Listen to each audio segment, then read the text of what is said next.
Hey, I'm Broken Finn. You can just call me Finn. This is part 6. Let us see what troubles lie on Triton Avenue. You hop out of bed, ready for a new day and a new street. You put on some fresh robes, clean your wand, brush your teeth, and teleport to the Commons. A girl dressed in black from head to toe and her piggle run up to you. It's Penny. She has a skull motif. There's a skull on the end of her wand, on her shoes, on the collar of her robe, and on her belt. Hi again! Anna Flameright and I got those pets safely back to the pavilion. Anna got Whiskers back, and we even returned the polar bear cub to an ice wizard. I think her name was Mindy. I also got to keep one of the pets that was just a stray. The piggle waves at you. I don't know if you remember this striped piggle, but he's mine now. I named him Sir Zebra the Brave. Why are you in the Commons? Oh, right. I lost my enrollment application and have been searching for the loose papers in the Commons, but I've only got one page. I came here all the way from Marleybone to study under the great necromancer Malistaire Drake, who's apparently missing now, and lost my forms on the way. I don't know why I didn't staple them together. I went to the headmaster's office, but it's packed to the brim with students, and I don't know what to do. Do you know if I could get a new application form from any registrar around here? I can't keep looking for those papers. I know where the registrar is. Take me to him, please.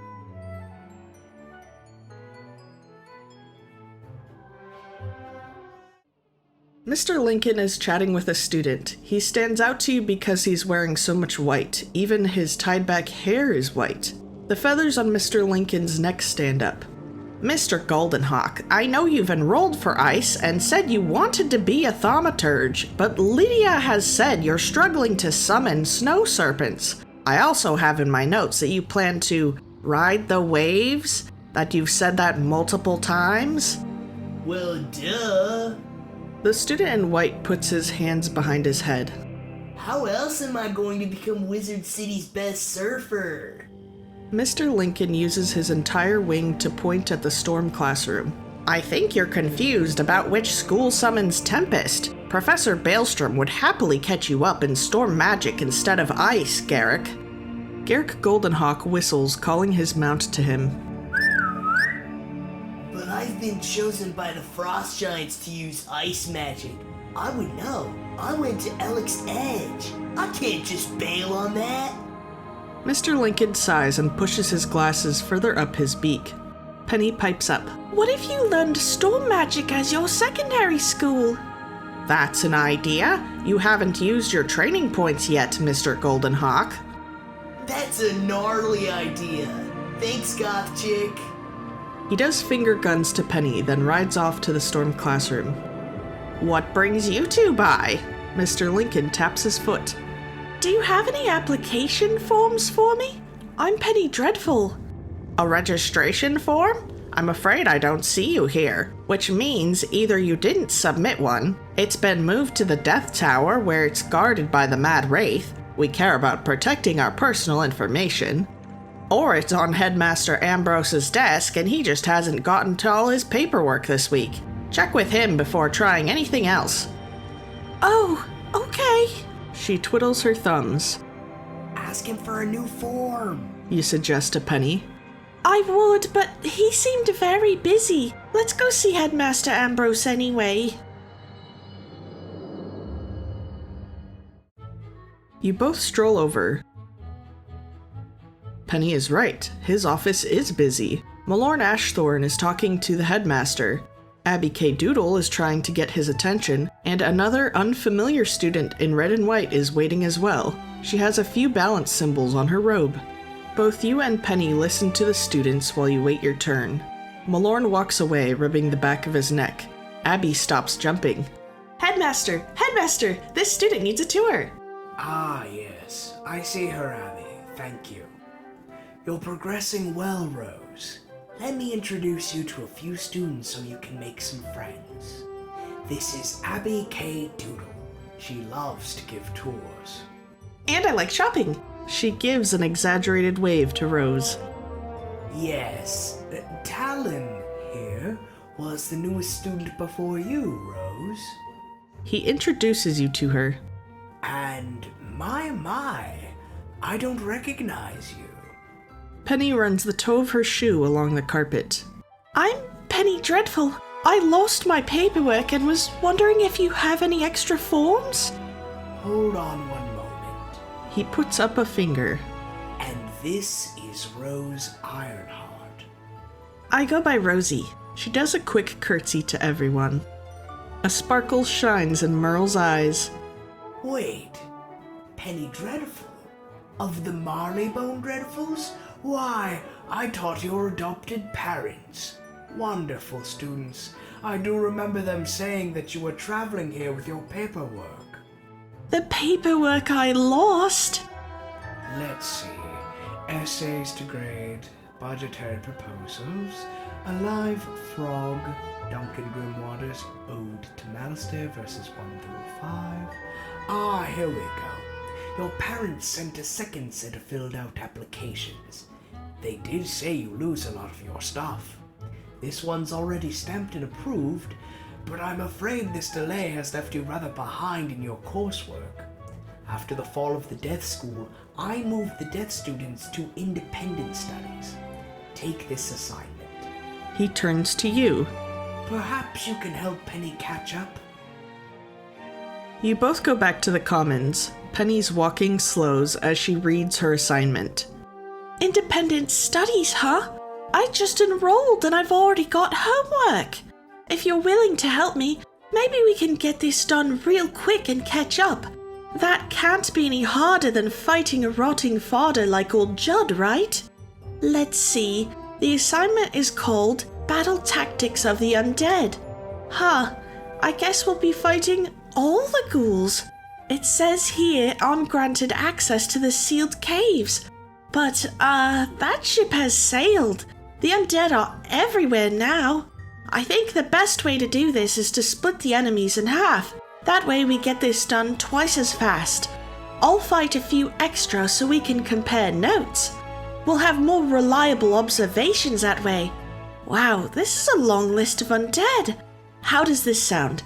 You take lost souls, skeletal pirates, rotting fodders, and field guards, then meet me back here.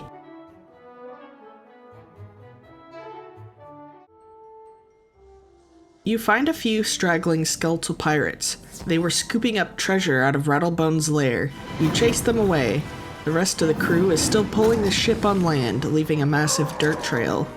You defeat a few of the lost souls following behind the crew. You leave for Triton Avenue so you can fight the rotting Fodders, but Muldoon stops you. Where are you headed, Talon? Triton Avenue, for an assignment. Well, I'm sorry to say, but Triton Avenue's been overrun by the undead. I don't have any guards left to deal with it either. So you'll need to enter with caution. We could use your help, though. 3 kids have gone in there. The Griffin Paints went in a little while ago, and there was another named Grimwater. I didn't approve of Grimwater passing through, but none of them have come out, and I've heard shouting from the entrance to the street. Can you find them and let me know what's going on? Be careful. I suppose I can kill 2 birds with 1 stone. Thanks, Talon. You step through the dark tunnel and enter Triton Avenue. This street is the opposite of Firecat Alley. Firecat Alley was bright and sunny, but there's not a speck of sky to be seen here. Lightning strikes every few seconds. Help! A young student is crying out. He's stranded on a grass patch in the street surrounded by wooden puppets.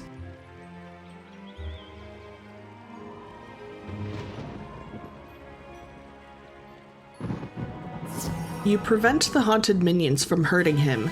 They're exactly like the ones in Firecat Alley. You take the time to try out one of your new spells, Precision. You easily dispatch each haunted minion with a scorpion. Each drop to the ground as if they had strings before. The rest of the remaining haunted minions drag their bodies away to avoid both of you. I wish you were here half an hour ago. My name's Artur. My sister and I were studying the flow of electricity in these streets. Something's broken the flow of storm magic here. Those towers should have arcs of lightning between them, like this. He hands you a color Polaroid. We came over under Professor Baelstrom's request. We were here to confirm if the lightning is traveling. Suzie wanted to know if we could help get control of the lightning again, but the haunted minions separated me from my big sister. She went further down the street and I haven't seen her since. I fought as many off as I could until I ran out of mana. I need to get to safety. Can you escort me down the street? The other side of the neighborhood is a clearing. You and Artur venture down an incline and you finally have a moment to get a view of Triton Avenue. Unlike Firecat Alley, this is not a street. Triton Avenue is full of rocky, tiered cliffs. Waterfalls flow into streams everywhere. The grass is a vibrant green and there are puffed patches that spurt like a water balloon when you step on them. Rain spills every few seconds. The gutters in the street are constantly flooded.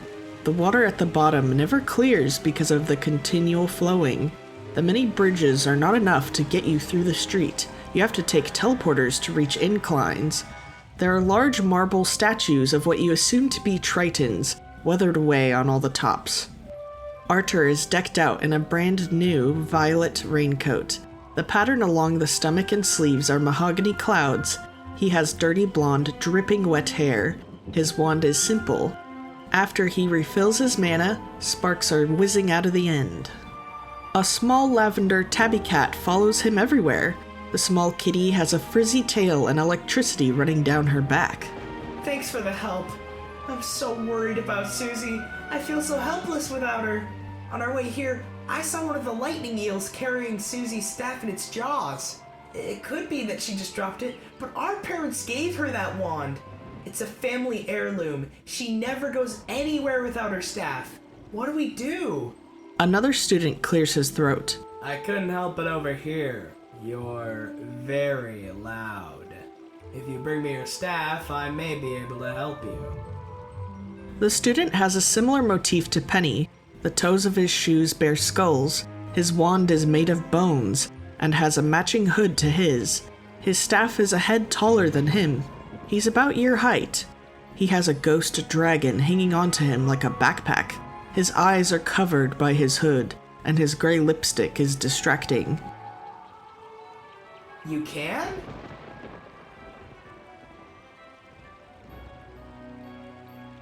The name's Duncan Grimwater, Necromancer. I was drawn here by the massive surge of death magic. You put out a hand to greet him, but Duncan does not reciprocate. Like I'm here for a lack of storm magic. Sure, this surge must be the reason the undead have overrun the street. It's not this bad in any of the others. I checked. I wish Alistair were here. He could stop all this madness. He checked? Psh, I didn't see Duncan in Firecat Alley. My sister's lost out there! Cries Artur. Wizard? Starts Duncan. You put up a finger to introduce yourself. No, I don't care what your name is. Bring me that wand, and I might be able to get to the bottom of this.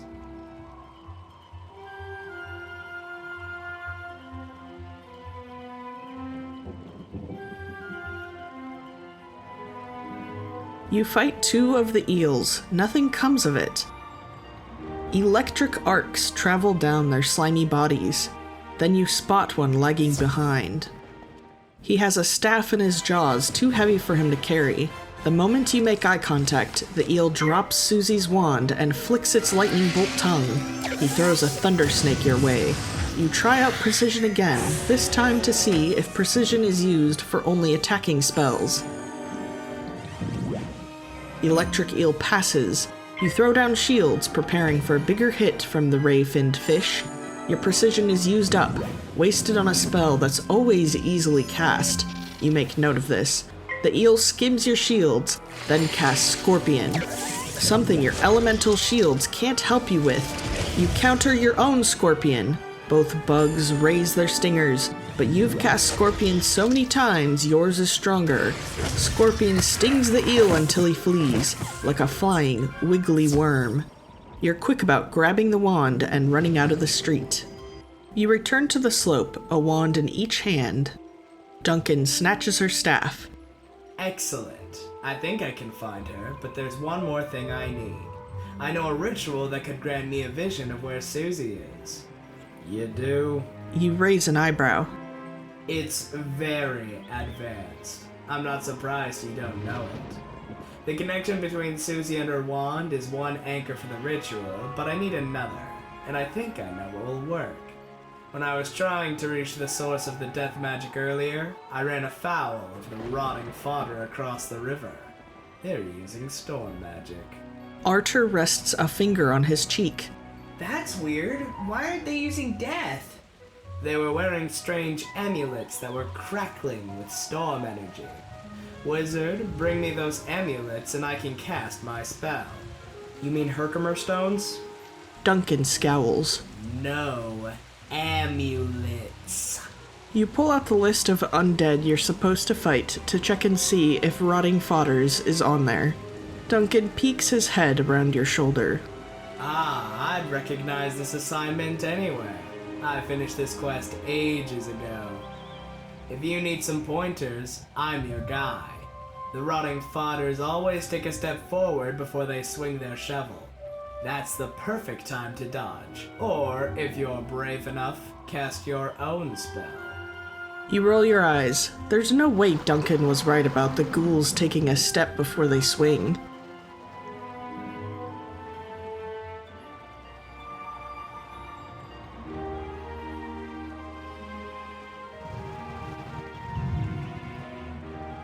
Plowing into a rotting fodder gets your fight started quickly. He goes to attack you first, and he does indeed step forward before casting a spell. You recognize the purple aura of a storm spell. You use this to your advantage and shield yourself first. The electricity of the Thunderstake is stopped by your elemental shield. He steps forward again, prepping another spell, but you're faster. You snatch his necklace off immediately. His shiny, ripped electric suit fades into a dull, black burial outfit. All the electric moves he would have been fighting with are now dark fairies and death traps. You examine the amulets you retrieved. It's as you expected. They're the same as Dark Cave. Herkimer stones full of electricity. But how does a necklace full of lightning change the types of spells the enemies cast?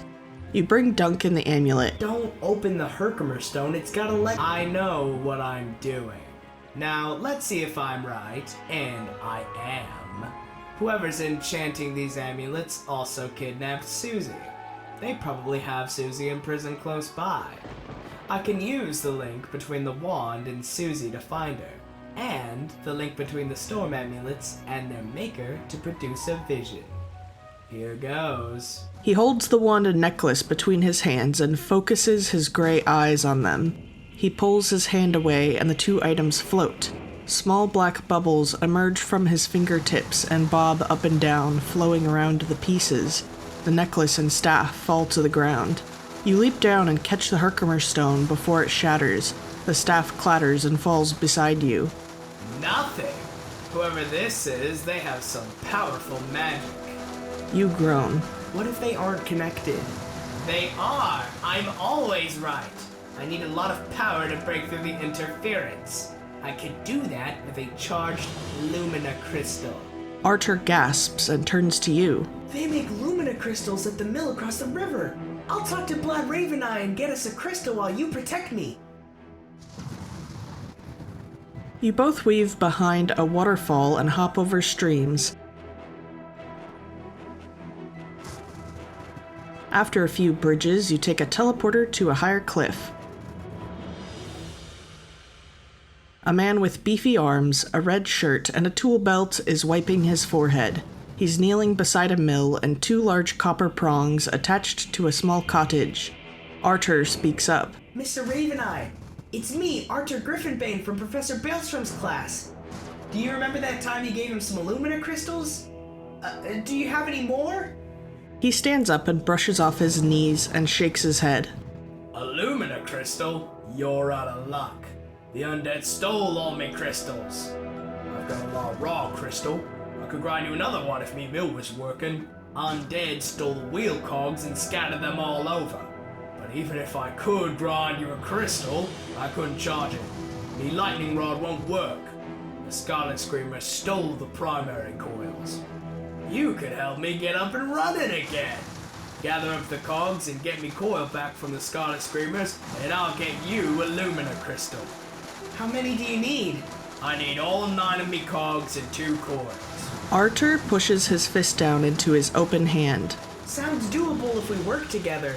I'm not the best at fighting, but if you get 3 cogs and the coils, I can get the rest. You stride past the teleporters. Hey, I've been on the street a few times with my class. The Galvanos Tower is near the end of the street, where the haunted cave is.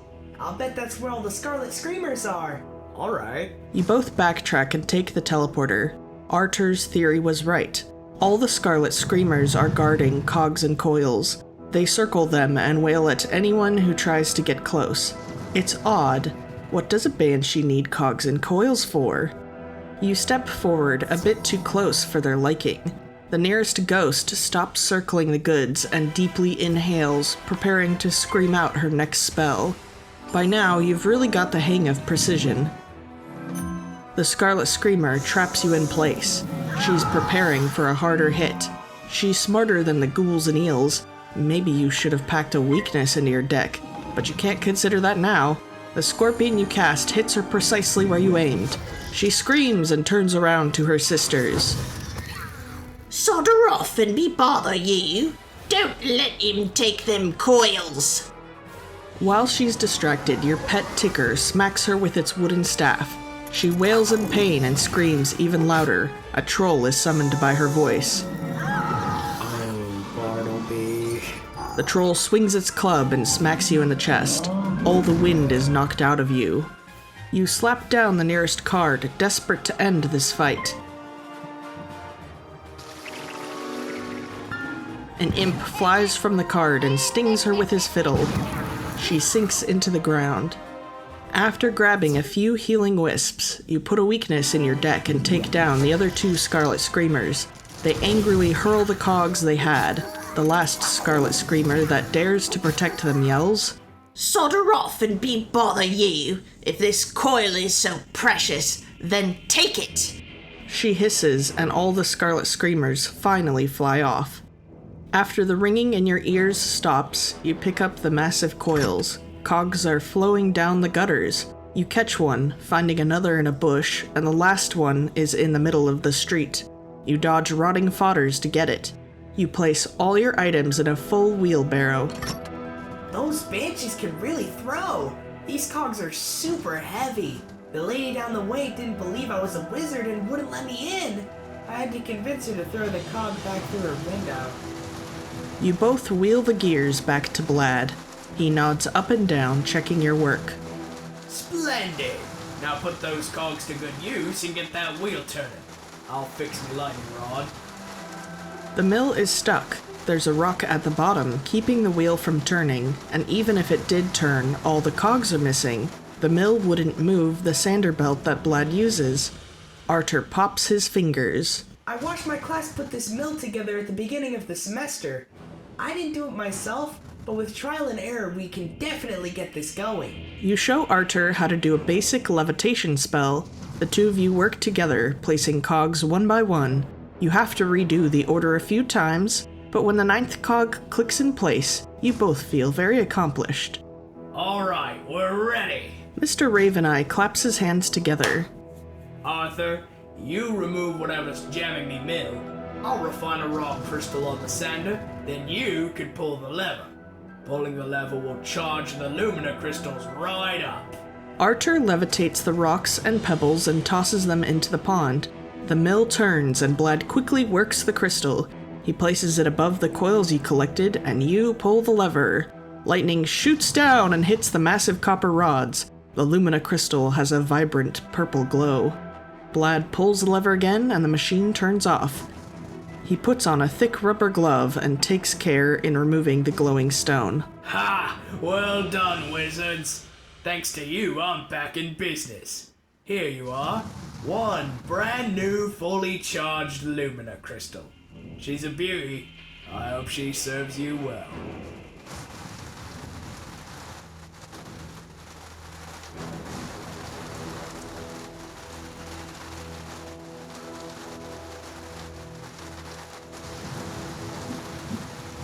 Artur hands Duncan the bag. He unwraps it and his pupils expand. So much power.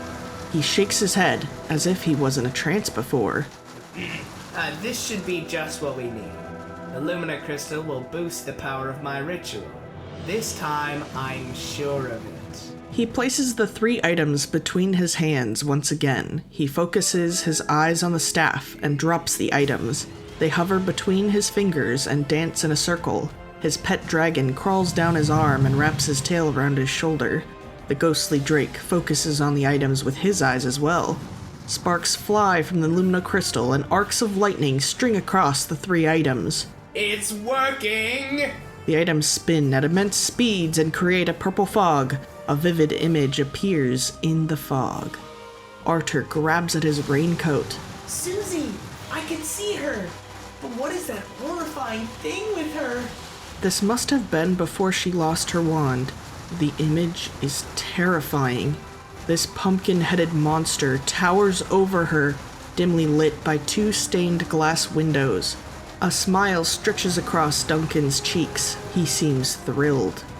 That's the Harvest Lord! We studied him in class. He's a powerful spirit from the underworld who harvests the souls of the innocent.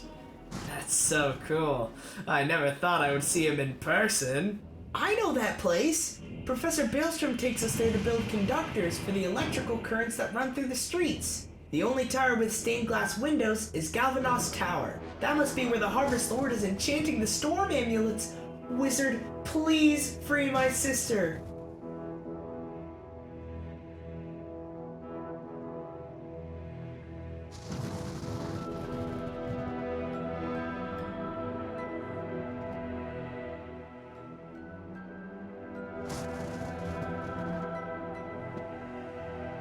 You use the teleporter to Galvanost Tower once again, but turn toward the tower instead of the streets. Hey, wait a minute, did I leave you on a cliffhanger? You'll have to watch the next chapter. The male presenting voices in the video are done by Pacnake. That's pancake with the N and C switched. Let's hope Talon can rescue Suzie and stop the monster next time.